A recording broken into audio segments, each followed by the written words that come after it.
Aún me cuesta recordar esos días en la montaña sin sentir cómo se me eriza la piel.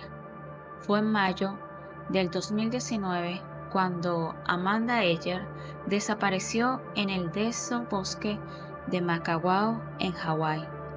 Yo vivía cerca y aunque los turistas ven el lugar como un paraíso, quienes hemos crecido aquí sabemos que la selva tiene su propio carácter, una especie de espíritu ancestral que no siempre está dispuesto a dejar que vuelvas a casa. Todo comenzó una mañana normal. Amanda fue a hacer una caminata al parque y nunca regresó. Cuando lo supe, pensé que la historia sería como tantas otras. Una persona desaparecida, una persona perdida que regresa horas después sin novedad. Pero los días comenzaron a pasar y la tensión en la comunidad creció. Yo podía sentir el ambiente, había algo extraño, una especie de oscuridad latente que parecía envolver las noticias sobre su desaparición. Decían que Amanda era una persona fuerte y positiva, alguien que jamás se metería en problemas a propósito.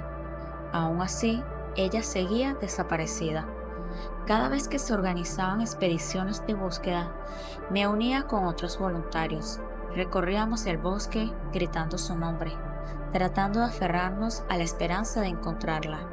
Pero Makawao tiene su propio mundo. Aquellas ramas y troncos enormes, enmañarados como un laberinto, ocultaban senderos y grietas tan profundas que podrían tragarse a una persona sin dejar rastro. Pasaban los días y Amanda seguía desaparecida. No había ningún tipo de noticia. Yo empezaba a sentir cómo la desesperación se colaba en mis pensamientos. No quería imaginar cómo estaban sus familiares. Algo dentro de mí, una voz que no era mía, comenzó a susurrarme: este bosque no quiere que ella vuelva. Cada paso por esos senderos traía consigo una presión en el pecho, como si algo o alguien nos observara entre la sombra de los árboles. En varias ocasiones creía escuchar pasos detrás de mí o risas lejanas, pero cuando volteaba solo encontraba el silencio y el peso del bosque apretándome. Otros compañeros de búsqueda comentaban haber sentido lo mismo, esa sensación inexplicable de algo que nos seguía, burlándose de nuestro esfuerzo. Era como si Amanda nunca iba a aparecer. Sin embargo, los voluntarios y mi presente nunca perdíamos la esperanza de que ella estuviera viva en alguna parte de ese bosque tan terrorífico, tan extraño. Nadie se atrevía a mencionarlo, pero todos sabíamos que había algo extraño o que algo extraño sucedía entre tantos árboles y montañas. Bueno, quizás también eran los nervios, la desesperación por encontrar a Amanda. De madrugada, cuando todo parecía tranquilo, escuché un ruido. Algo o alguien se arrastraba cerca de nuestra tienda. Salí en silencio, esperando a ver a alguno de los voluntarios, tal vez alguien desvelado o en busca de aire fresco. Pero cuando me acerqué, solo vi unas huellas en la tierra húmeda, pequeñas y descalzas, como si alguien o algo hubiera pasado por allí. Enseguida no pude evitar pensar en Amanda, imaginándola vagando en la oscuridad. Quizás pensé que estaba inconsciente, perdida, en estado de shock, o que quizás estaba atrapada por los espíritus de la selva, qué sé yo, tantas cosas que pensaba. Los días continuaron y la búsqueda con Amanda fue disminuyendo.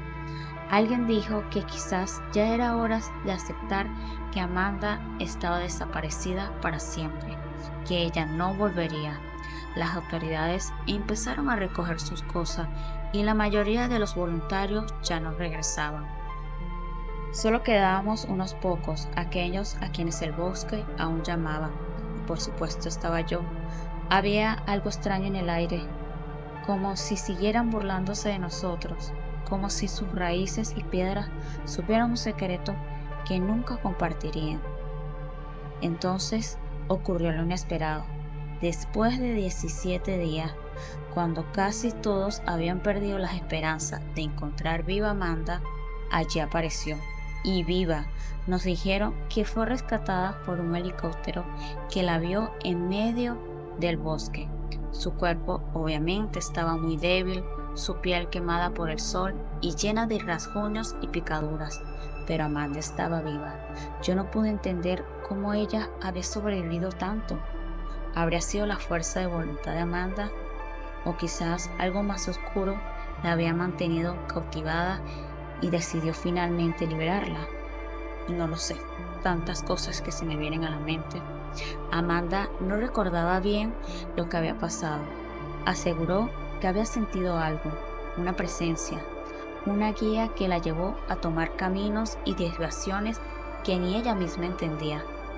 No podía explicar cómo había sobrevivido tanto tiempo sin comida suficiente ni agua. Lo que sí recordaba eran las noches interminables en las que sentía que el bosque la observaba, que algo la acechaba entre las ramas, una sombra que apenas se desvanecía cuando ella volteaba. Más de una vez dijo que sintió que alguien la tocaba suavemente, pero cuando intentaba descubrir quién era o qué era, no encontraba a nadie más en la oscuridad. Las historias se empezaron a contar en los pueblos cercanos.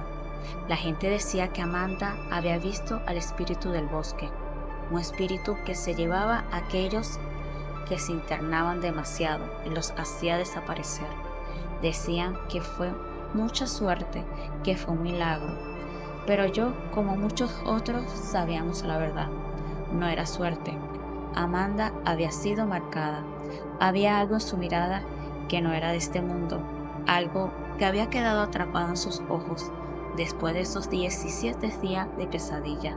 Se convirtió en parte del bosque, aunque ya estuviera de regreso a casa.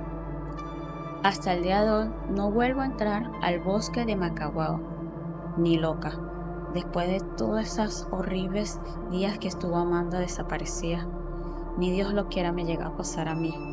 El espíritu del bosque había tomado a Amanda, y aunque la había liberado, una parte de ella, la más inocente, se quedó allá, atrapada para siempre entre los susurros de los árboles y la niebla que envuelve cada rincón del bosque Macaguao. Nadie en este mundo espera que la vida le dé un golpe como el que me dio aquel día de junio en el año de 1991. Yo solo era una niña de 11 años, lo recuerdo tan claro como si fuera ayer. Y aunque quiera borrar ese día de mi mente, vuelve y se aparece en mi memoria de nuevo, como una sombra que jamás se despega. A veces en las noches aún me despierto de golpe, sintiendo que el viento en mi cara es el mismo que me daba en aquel instante en que todo cambió. Era una mañana cualquiera, una de esas que empezaba con un cielo despejado y promesas de un buen día.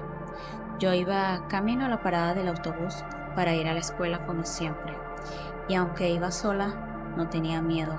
Vivíamos en un pueblo donde todos se conocían, donde no había maldad, o al menos eso era lo que pensábamos. A mitad del camino sentí que un coche se acercaba despacio, pero muy despacio. Era un sedán gris sucio, con las ventanas abiertas. Al volante, un hombre con una sonrisa extraña, la clase de sonrisa que te eriza la piel sin saber por qué. El hombre me llamó. «Oye, ven, necesito ayuda», me dijo.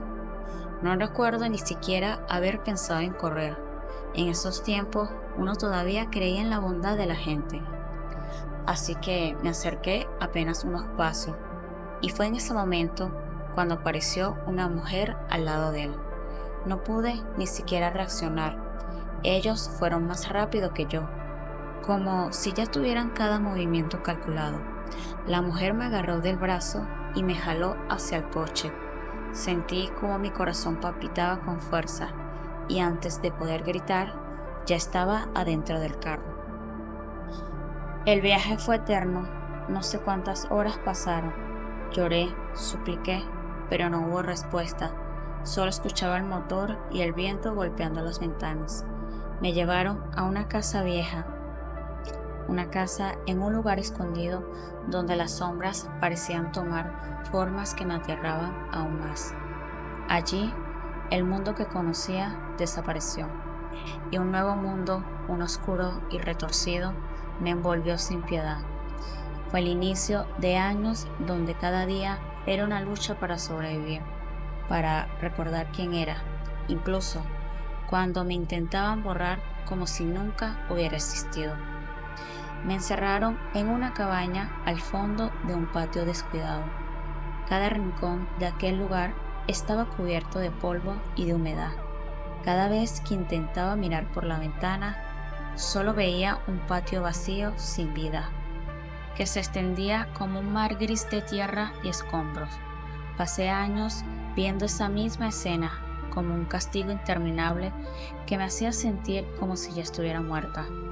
La mujer y el hombre, Philip y Nancy, me decían que ahora ellos eran mi familia. Lo repetían una y otra vez, como si con esas palabras pudieran borrar los recuerdos de mi verdadero hogar. Los primeros días no hacía más que llorar. Gritaba, pedía a mi mamá, a mi papá, pero cada grito se perdía en el silencio de esas paredes frías. Philip, el hombre, era el más aterrador.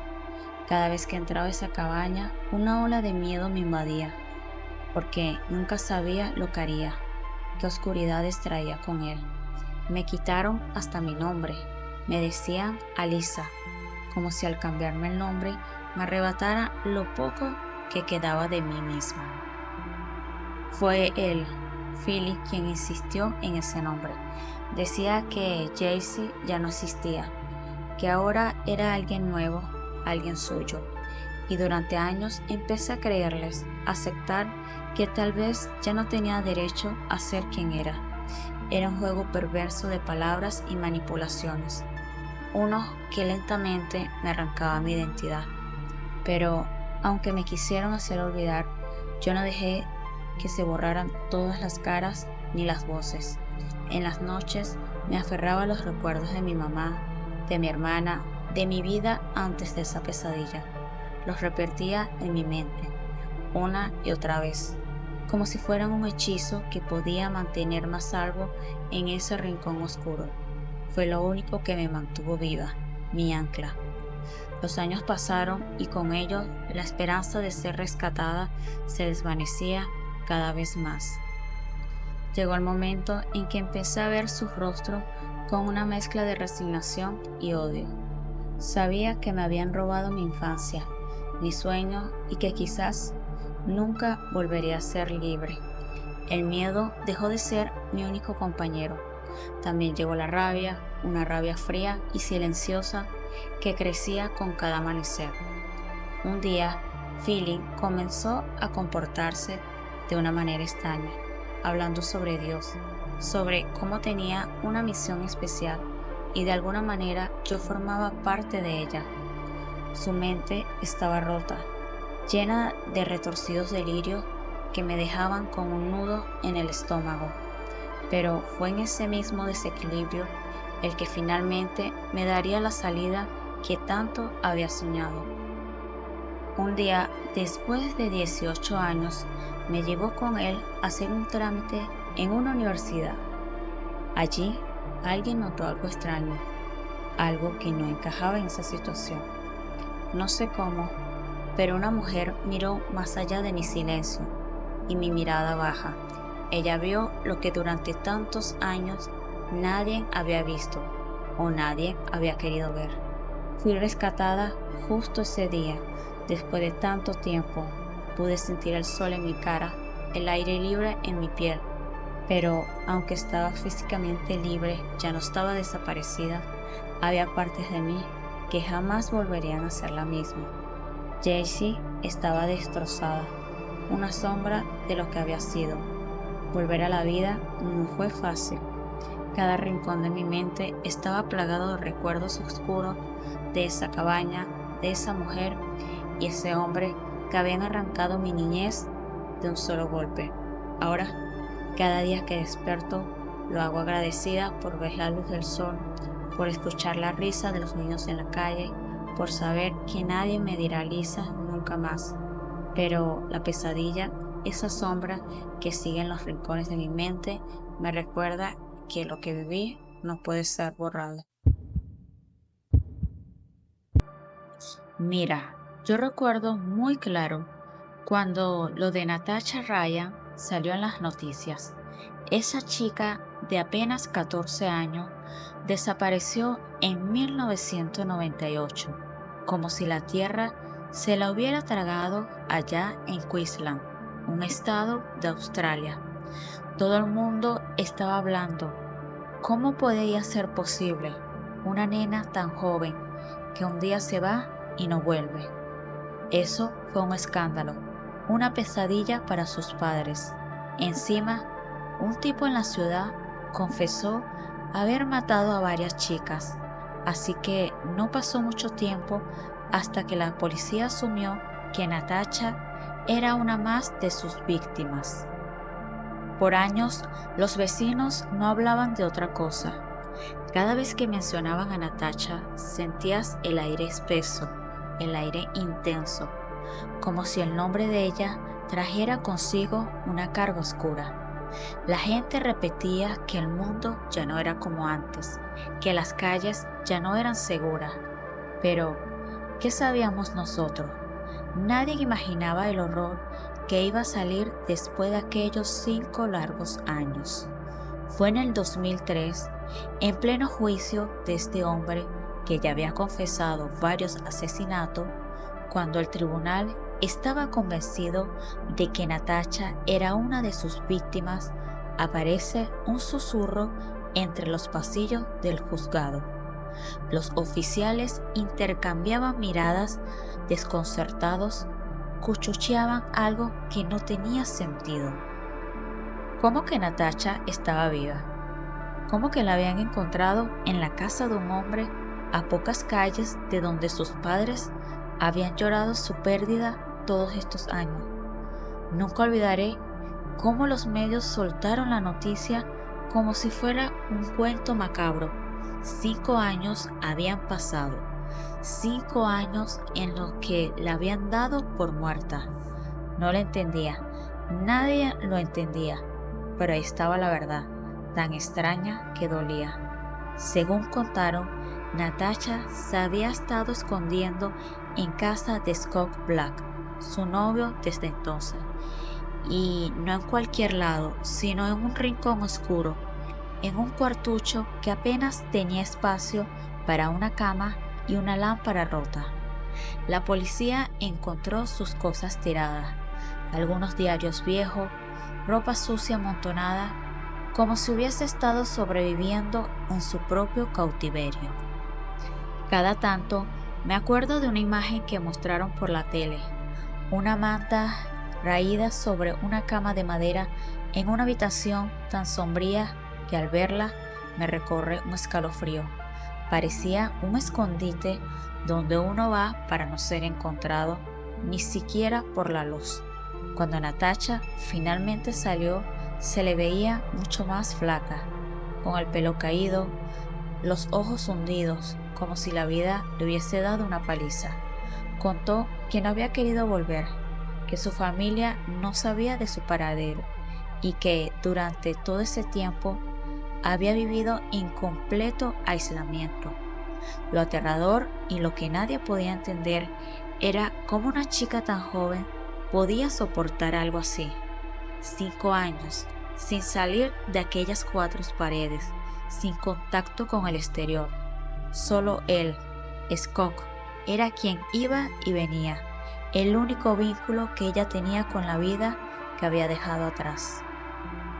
Algunos decían que era amor, otros que era manipulación, pero ¿qué tipo de amor te encierra y te mantiene en la oscuridad como un secreto maldito? La ciudad estaba llena de murmullos. No faltaba quien asegurara que Scott le había lavado el cerebro a Natasha, que la había tenido tan atrapada en sus palabras y en sus promesas vacías que la pobre chica ya no sabía distinguir la realidad del delirio. Dicen que incluso cuando la policía la sacó, ella apenas se dejaba tocar, como si todavía creyera que esa habitación era su único refugio. La historia parecía un mal sueño. Cuando Natasha volvió a la vida pública, era como si fuera un fantasma que regresaba de la tumba, una sombra de la chica que había sido.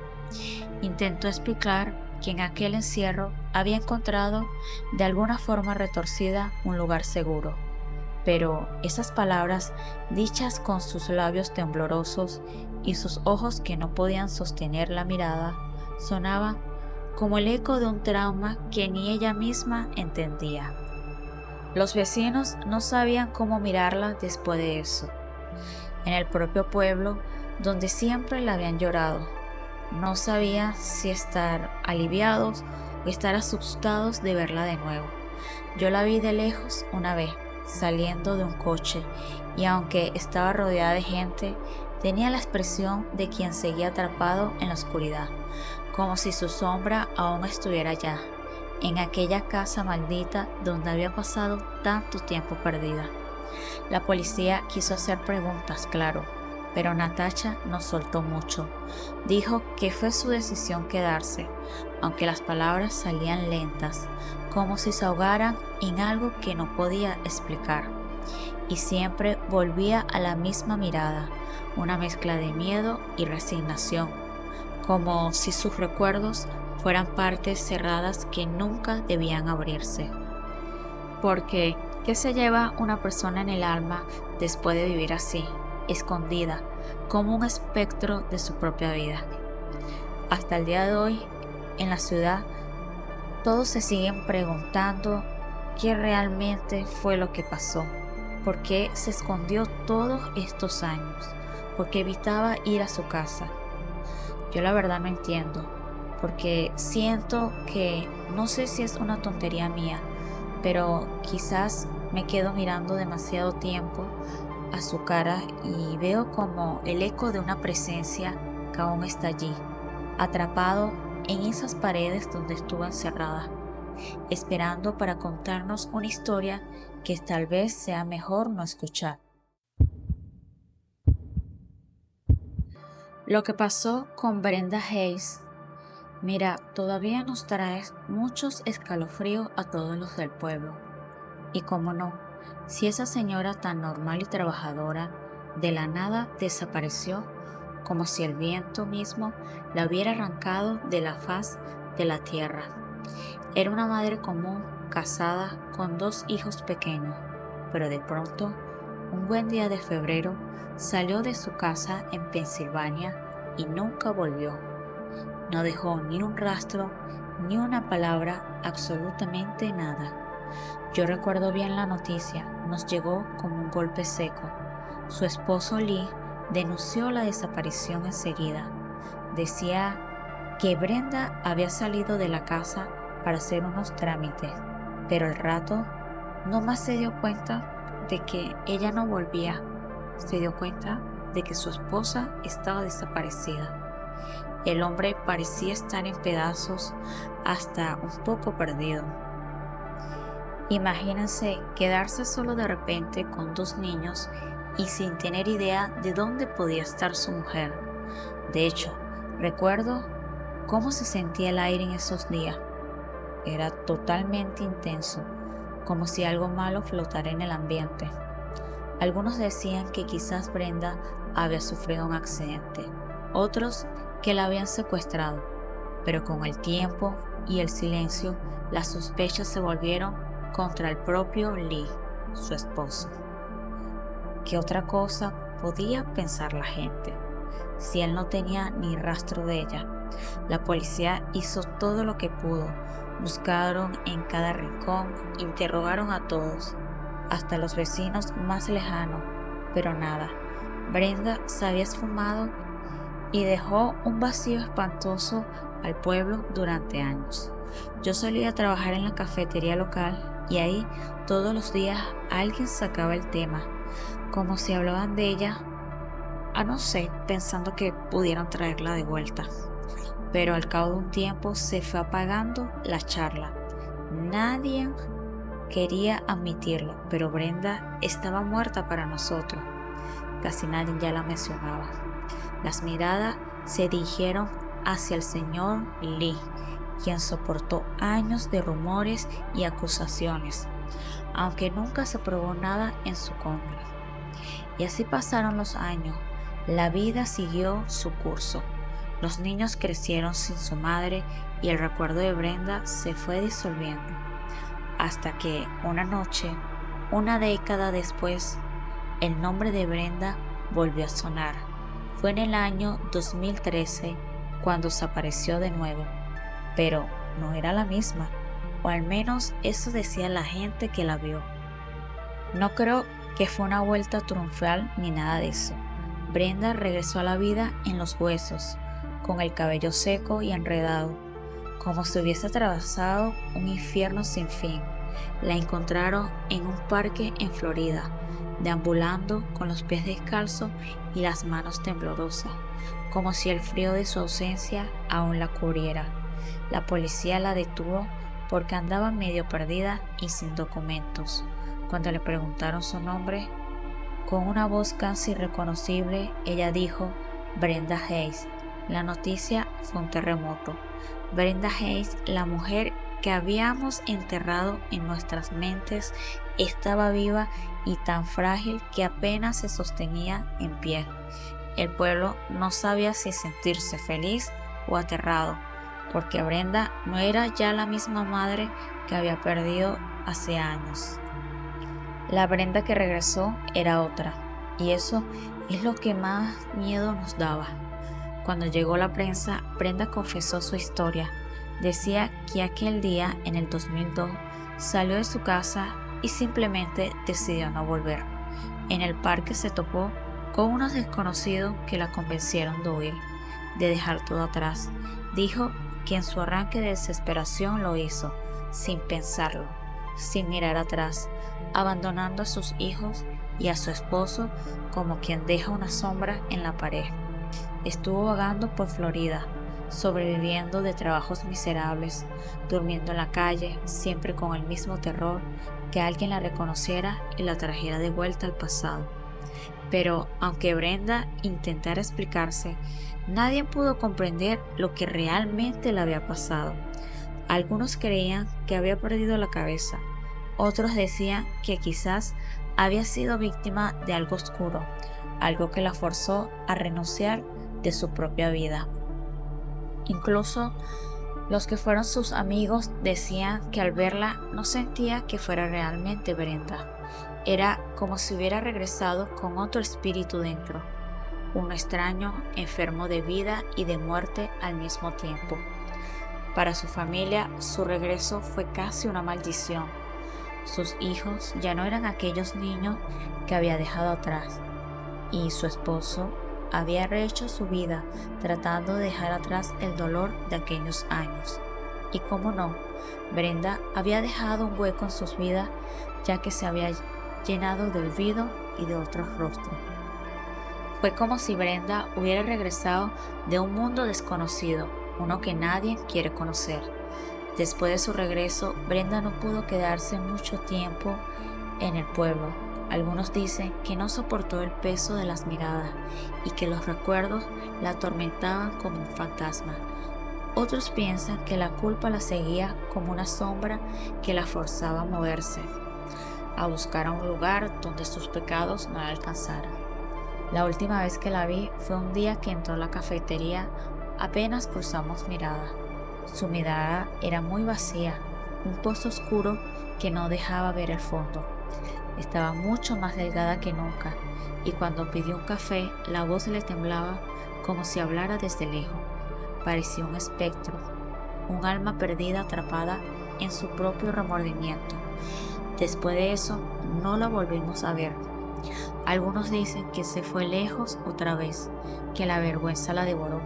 Otros piensan que en realidad nunca regresó del todo, que lo que vimos era solo una sombra de Brenda, el eco de una mujer que había desaparecido hace mucho tiempo y que se había quedado atrapada entre la vida y la muerte. Su historia sigue siendo una herida abierta en ese pueblo. Los que la conocieron, aquellos que compartieron con ella risas y charlas, ahora susurran su nombre en voz baja, como si temieran que al pronunciarlo en voz alta regresara de nuevo, trayendo consigo esa aura vacía y ese abandono que dejó en su paso. Sea lo que sea que le ocurrió a Brenda, en estos años de ausencia, nadie lo sabrá con certeza. Solo queda el rumor, la historia de una madre que desapareció y regresó convertida en un recuerdo sombrío, en una leyenda que nos recuerda que hay secretos que jamás deberían desenterrarse.